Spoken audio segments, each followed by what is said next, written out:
Relatos del lado oscuro. Fantasmas.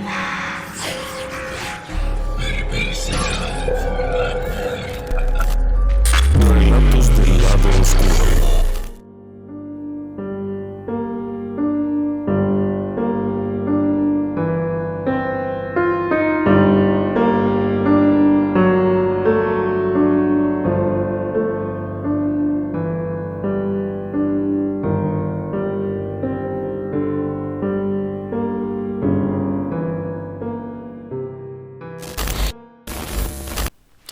A principios de septiembre de 1985, el alcalde del municipio de Líbano, en Tolima, en el departamento de Tolima, en Colombia, llegó sensiblemente molesto a su oficina. Esa mañana venía descompuesto, dispuesto a resolver el problema inmediatamente. Así es que toma su lugar y comienza a dictar un oficio sumamente amenazador. El oficio iba dirigido al profesor Fernando Gallegos, un profesor de ciencias sociales de un instituto local, el Colegio Plantel. El oficio le decía que debería de dejar inmediatamente de difundir rumores, de invitar a la población a cosas absurdas y de infundir miedo, so pena de acciones legales. El oficio, conocido como el Oficio 833, era un oficio breve, apenas unas 80 palabras, pero era muy claro e intimidador. Iba acompañado de numerosas copias enviadas al jefe de bomberos, al jefe de la policía, a los encargados de protección civil, con copia para el párroco, con copia para la estación de radio, con copia para todo el mundo. El profesor, que hasta ese momento había sido una persona bastante apreciada en Líbano, caería en una especie de desgracia pública. La gente lo veía con desconfianza, incluso algunos llegaron a insultarlo. ¿Pero qué había ocurrido ahí? Todo había comenzado unas semanas atrás. Este profesor Fernando Gallegos, además de ser un hombre muy comprometido con la ciudad y un amante de la región, era alpinista y solía escalar las diferentes montañas. Déjeme platicarle un poquito. Cerca del Líbano se encuentra parte de la cordillera central de los Andes, y es la zona de los llamados nevados. A unos kilómetros del Líbano se encuentra la mesa de Herbeo. Es un volcán activo, por cierto. En 1985, el profesor Gallegos solía subir a la cima, 5.300 metros, así es que se requiere ser un buen alpinista. Está arriba de la barrera de los 3.000, se requieren ciertas preparaciones y cierto conocimiento. Este hombre no era un aficionado. Pero semanas antes de aquel oficio 833, el profesor había llegado a ver al alcalde para externarle una preocupación. Su preocupación es que en su último ascenso a la mesa de Herbeo, había notado que el color del hielo del glaciar era diferente. Había notado una coloración amarilla, muy inusual. Pero también había notado la formación de espadas de hielo, una formación que nunca había visto, pero que entiende que se debe a la presencia de algún tipo de flujo de calor. Algo se había movido y había derretido esto. La situación era extraña. Para el alcalde de Líbano, aquello merecía un poco más de atención, por lo que de alguna forma apoya al profesor Gallegos y lo alienta para que siga investigando un poco más. Un par de semanas después, cuando el profesor regresa y le informa que la situación es todavía más preocupante porque ha descubierto que hay manchones amarillos, rojos, verdes y hay la presencia de algo más que la tradicional nubecita de vapor. Algo está ocurriendo con la mesa de Herbeo y le preocupa. Por supuesto, el alcalde le dice que no es para tanto. Como nadie le hace caso, el profesor comienza a hablar con uno, con otro, habla con la estación de radio y comienza a mandar cartas. Las cartas van dirigidas al gobernador del estado, del departamento de Tolima, van dirigidas a funcionarios en diferentes lugares. El hecho es que esto enoja mucho al alcalde y por ello envía ese documento. El problema es que el profesor Fernando Gallegos no era el único. No. De hecho, unos días después, otro grupo de alpinistas reportaría una situación inusual. Habían subido a la Mesa de Herbeo, también conocida como el Nevado del Ruiz, y habían encontrado primero una coloración rarísima en el hielo. Pero además de esto habían sufrido ciertas afectaciones en su salud.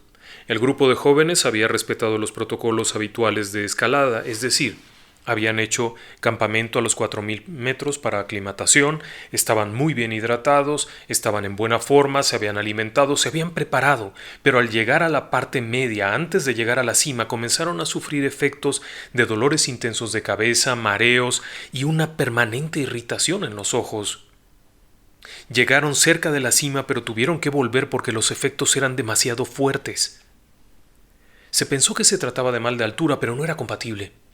Aquellos jóvenes reportaban un persistente olor picante, nauseabundo en todo el trayecto. La afectación de los ojos era notoria, y la afectación en las vías respiratorias también. Eso no era compatible con mal de altura. Aún así, no hubo mucha atención al asunto.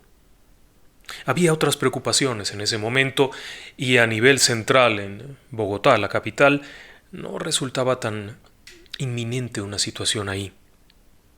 También eso mismo ocurrió cuando unos días después, cerca de ahí, en uno de los arroyos que desciende de la Mesa de Herbeo, los campesinos que suelen ir a pescar reportaron la muerte de todos los peces. Estaban muertos dentro del arroyo, y la temperatura del arroyo era inusualmente alta. El reporte comenzó a despertar ciertas suspicacias, ciertas sospechas. Tenga en cuenta que esta región, esta zona del valle abajo de la Mesa de Herbeo, del Nevado del Ruiz, es una zona agrícola importante, es el centro algodonero, es para 1985 una región cafetalera importante. No hay fábricas como tal que contaminen, no tiene de dónde venir eso.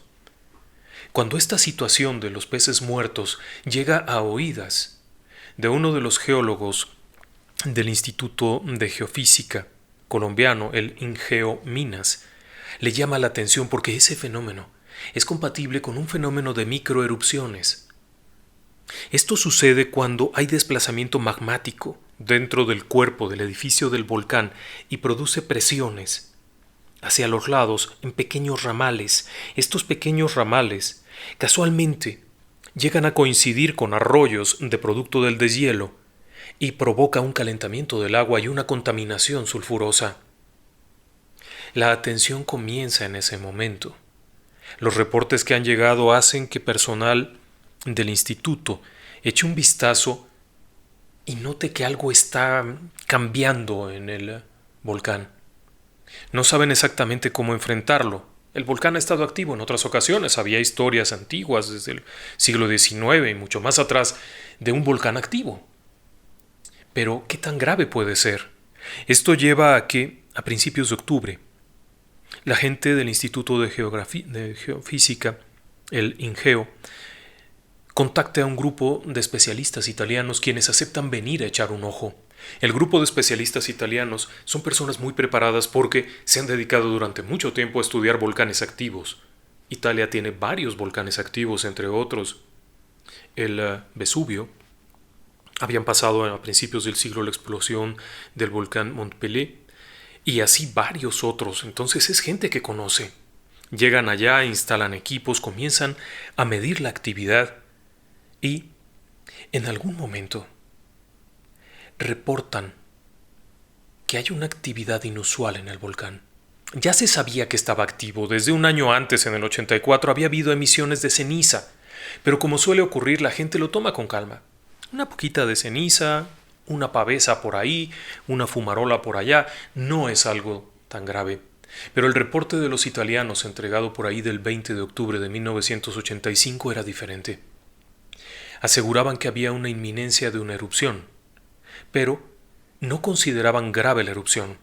Lo que habían medido, la actividad tectónica, es decir, los sismos y microsismos, no eran indicativo de una explosión mayor. Este volcán solía hacer erupciones periódicas del tipo pliniano, es decir, un tubo de ceniza y material del volcán salía en vertical y se dispersaba. Lo que a los italianos les preocupó realmente era el glaciar. En su reporte señalaban para la gente del Ingeo Minas que la preocupación principal era el glaciar y que sería importante generar un mapa de riesgo. La partida de los italianos fue pronta. Tenían que volver para algo, dejando atrás, como un obsequio para los colombianos, un par de sismógrafos, pero el tiempo fue breve, no hubo oportunidad de prepararse en el manejo e interpretación adecuada de esto. Aún así, el Ingeo comienza a trabajar sobre un mapa de riesgo. Un mapa de riesgo es plantar sobre un mapa general de la zona las zonas más peligrosas y comienzan a trazarlo en base a la topografía, es decir, a las curvas del terreno, las cañadas, los cauces de los ríos. Comienzan a trazar por dónde sería más delicado que se fundiera el glaciar y se generara un lahar. Los italianos estaban particularmente preocupados con los lahares. Un lahar es básicamente una avalancha de agua, lodo, piedras, árboles, troncos, lo que arrastra. Es imparable. La presencia de los grandes glaciares en la corona del Nevado del Ruiz, también conocido como la Mesa de Herbeo, tenía ese riesgo importante. La particular configuración de estos glaciares hacía que en caso de una erupción, aunque fuera muy pequeña, hubiera un derretimiento y por lo tanto, a la altura, 5.300 metros, descender hacia la parte de los valles que se encuentran escasamente a 500 metros sobre el nivel del mar sería desastroso. El trazo que hacen los técnicos del Ingeo Minas revela una zona que pintan en rojo, la zona de los ríos, Lagunilla, Guali, Azufroso. Estos ríos descienden de cierta forma que marcan claramente una zona roja de altísimo riesgo, zonas amarillas y zonas verdes en las que no hay ningún riesgo. El único problema es que justamente a la mitad de la zona roja, en el punto crítico de riesgo, se encuentra la ciudad de Armero.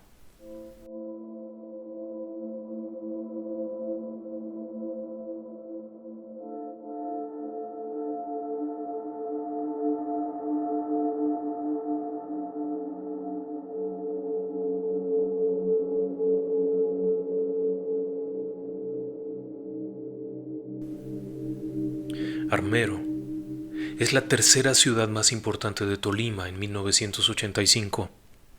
Es un sitio bullicioso, activo. Tiene unos 40.000 habitantes. El censo dice que tenía 31.000, pero si sumamos las pequeñas colonias que se han ido añadiendo, la gente que está en Chichiná, la gente de Valle María, son alrededor de 40.000 personas. Su actividad es algodonera, cafetalera, agrícola en general. Es muy movida la ciudad. La vida es grata, es un sitio tranquilo, agradable.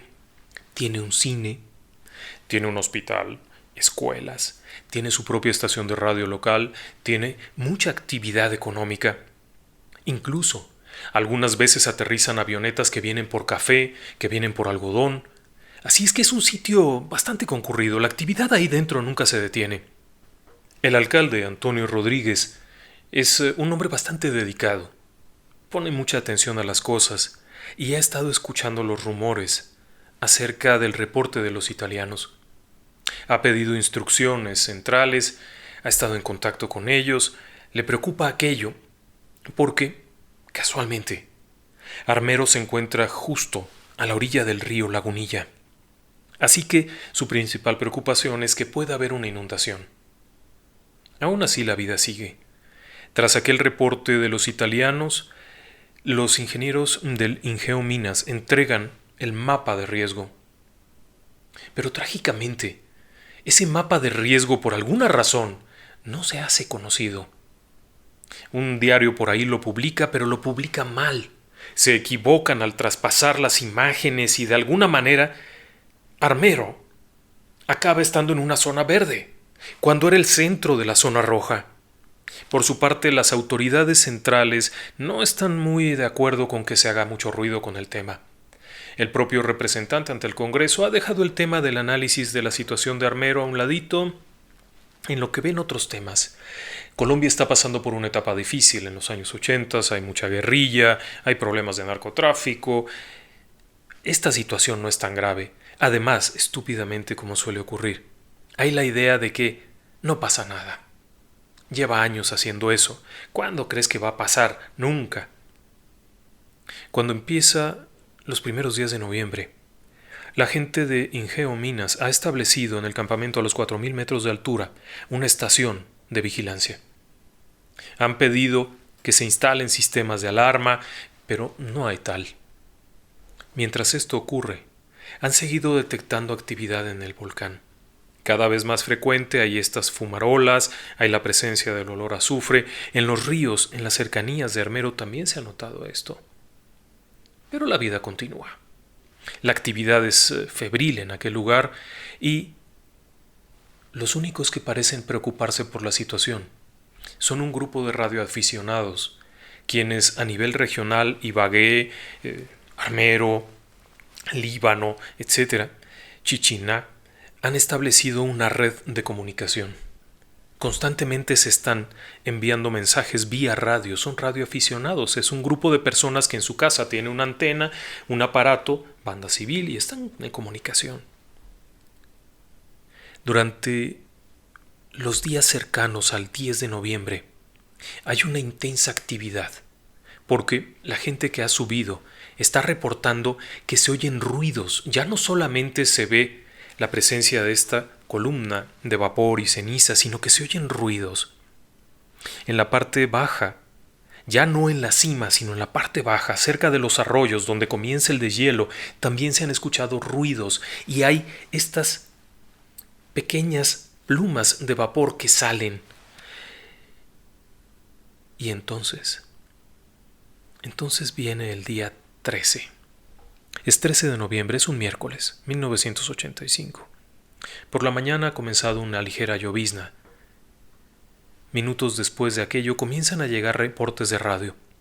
El alcalde de Armero, cuyo código es HK6HTC, ha recibido reportes procedentes de varios de los radioaficionados que hablan de una actividad rara, un sonido, un tremor armónico, como le llaman.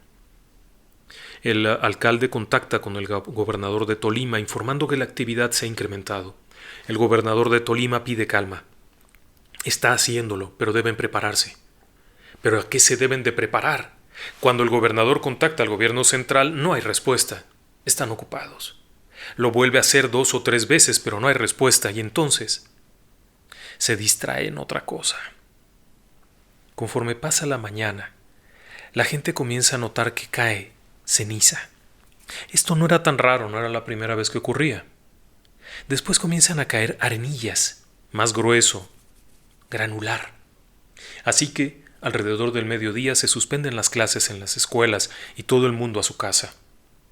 La radio local comienza a informar que las personas deben permanecer en su casa y que si tienen que salir, hagan uso de un sombrero o de un poncho para lluvia, porque la ceniza puede provocar irritaciones y deberán cubrirse el rostro, algo.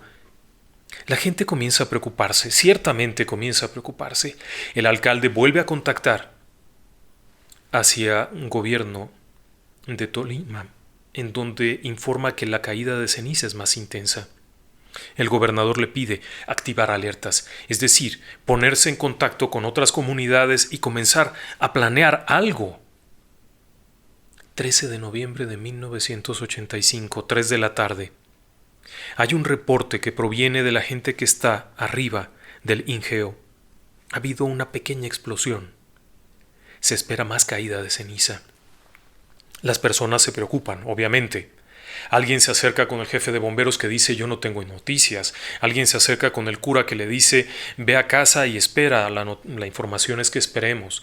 Por los altoparlantes de la iglesia, en el campanario, se oye la voz del cura que pide calma, que permanezcan en casa. Las autoridades han pedido que las personas permanezcan en su casa.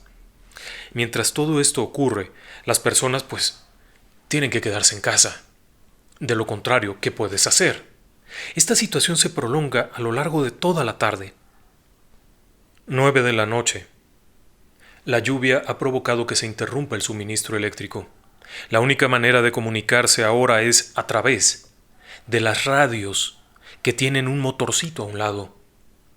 El alcalde reporta la situación al gobierno de Tolima, que le informa que acuda a las comunidades más cercanas para verificar si no hay inundaciones, mientras todo esto ocurre arriba.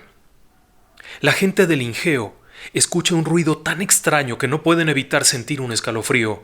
Lo que han escuchado es una explosión seguida de un silbido propio de un flujo piroclástico. Es decir, está entrando en erupción el volcán. Minutos después, a las 9:24, se hace evidente que hay un flujo piroclástico mayor en dirección Armero. 9:40 de la noche. Los técnicos del Ingeo observan que el flujo piroclástico, es decir, esta masa de aire muy caliente con ceniza, con fragmentos de roca incandescente, ha derretido una parte del glaciar y se está generando un lahar, es decir, una avalancha de lodo, piedras, en el cauce que desemboca hacia Armero. Inmediatamente intentan contactar, pero no obtienen respuesta. Continúan con aquello cuando sucede una segunda explosión y un segundo lahar. Aquello avanza río abajo sin que puedan comunicarlo. En algún momento cerca de las 10 logran establecer contacto y terciar una comunicación con el alcalde de Armero, que sale de su casa para verificar qué es lo que está ocurriendo. A eso de las 11 de la noche, hay informaciones muy variadas, pero a eso de las 11 de la noche, las personas escuchan algo que parece ser el ruido de un avión grande que se está aproximando. Algunos de ellos salen para observar de qué se trata, solo para darse cuenta que están perdidos. El primer lahar choca contra Armero. Ha saturado totalmente el río Lagunilla. Avanza, demoliendo todo lo que encuentra. En su trayecto ha arrastrado rocas y se ha ido alimentando de agua, de otros arroyos y del propio deshielo. La velocidad es de unos 60 kilómetros por hora y tiene una altura de frente de 12 metros. El impacto es terrible, arrasa con las personas que se han acercado a ver de qué se trata. Pero apenas está pasando cuando el segundo lahar, producto de una segunda columna a la altura, llega y golpea todavía con más fuerza. Este segundo lahar se ha formado corriendo sobre el cauce lleno de lodo del río, por lo tanto su velocidad es mayor y la altura del frente se calcula que pudo haber tenido 30 metros. Demuele prácticamente el pueblo. Esta segunda ola arrasa con los edificios, arrasa con los puentes, arrasa con la vida de las personas. No ha habido tiempo de nada. El último mensaje del presidente municipal es: ayuda, nos ha caído el agua. Después de eso hay un profundo silencio. La gran mayoría del pueblo está destruida. Unos pocos sobrevivientes han logrado escapar de formas muy extrañas. Han logrado trepar a una ladera en donde está el cementerio y han salvado la vida. Insisto, de formas muy extrañas, porque no hubo alertas, no hubo alarmas. Hubo un tercero, cuarto, quinto lahar, todos ellos mucho más ligeros, que únicamente hicieron que quedara liso el terreno, ocultando la ciudad. Hay un profundo silencio. El lodo ha bajado con tal velocidad que ha destruido todo. La fuerza de esos millones de metros cúbicos de agua mezclada con piedras, con lodo, es terrible. El segundo lahar, al haber corrido sobre del cauce lleno de lagunillas, ha ido creciendo hacia los lados, arrastrando con él árboles, troncos, casas, piedras, todo lo que se ha podido, y cientos de miles de pequeños cantos y piedras volcánicas que se vuelven como navajas, que cortan, segmentan, destrozan. Las personas que alcanzaron a llegar al cementerio, que estaba en la parte alta, en una ladera, reportaban haber sentido un silencio extraño, un silencio total, absoluto, propio de personas en estado de shock. Dejan de percibir, pero cuando reaccionan, no pueden ver lo que está ocurriendo, están en total oscuridad. Ese silencio se está transformando y comienza a convertirse en los gritos, alaridos de auxilio, pidiendo ayuda, gente que gime, que llora. Los que intentan caminar no pueden, no se ve. Lo único que sienten es este suelo aguado en donde se hunde uno con mucha facilidad. Los reportes se hacen llegar inmediatamente a través de los radioaficionados, que son los únicos que pueden contactar con la capital de Tolima y que a su vez contacta con Bogotá. Pero es de noche, no se ve, no se sabe qué ha ocurrido. No sería sino hasta temprano a la mañana siguiente, cuando un piloto de una avioneta despega antes del amanecer. Ha estado escuchando durante la noche los reportes y comienza a sobrevolar. El reporte de aquel piloto es alarmante. Armero ha desaparecido y en su lugar hay un enorme playón. Cuando el reporte le es entregado al presidente de la República, Belisario Betancourt, responde: no se ha exagerado. Su opinión cambiaría horas después, cuando en helicóptero sobrevuela la zona y observa que la ciudad ha dejado de existir. Tomaría 12 horas antes de que pudieran llegar los rescatistas. Llegarían cerca del mediodía del día 14 de noviembre de 1985. Lo que observan es terrible, terrible. La ciudad fue arrasada efectivamente.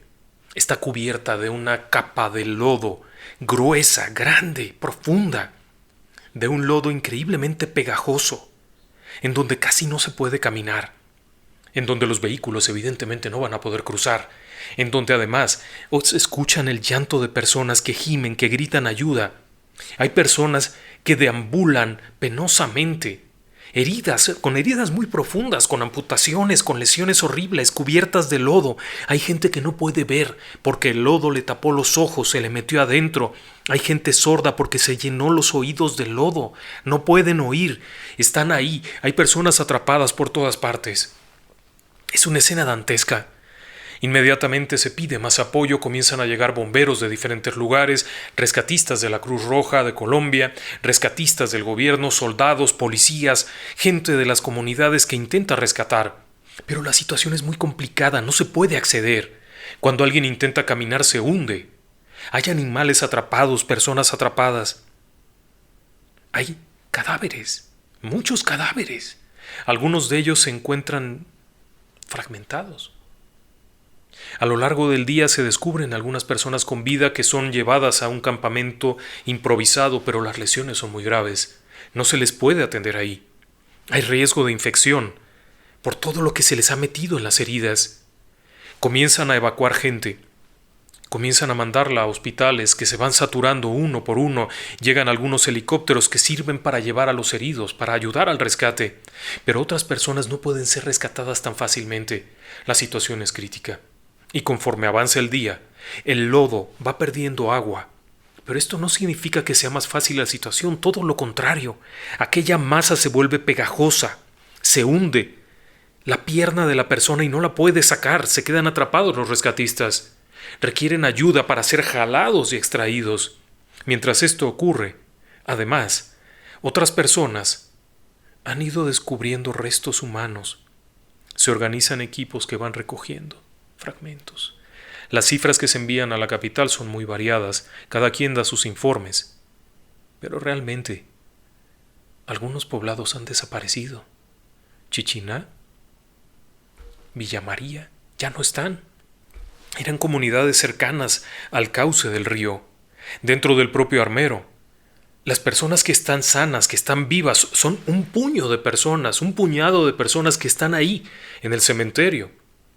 Están en shock. Muchos de ellos pertenecen a familias que no están completas. En una familia de 5 a lo mejor hay 2, otros 3 no están en ninguna parte. El propio alcalde junto con toda su familia está desaparecido. El alud arrasó con su casa. La gente, el cura, la propia iglesia no está. Todo aquello se ha ido. El día termina sin que se puedan rescatar a muchas personas por la condición. Conforme siguen llegando nuevos equipos de socorro, se van logrando algunos avances. Algunas personas son rescatadas, otras no se puede rescatar.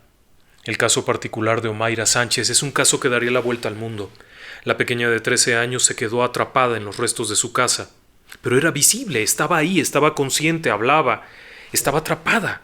Los rescatistas se acercaban a darle algo de tomar, pero las heridas en las piernas estaban abiertas, estaba sumergida en un agua pantanosa. Bajo de ella estaba el cadáver de su tía y más allá su padre, hundidos en medio de los escombros. No la pudieron rescatar con vida. A pesar de los esfuerzos bien intencionados, la falta de equipo no permitió que se le rescatara. 60 horas después de la tragedia fallecía. Su caso dio la vuelta al mundo.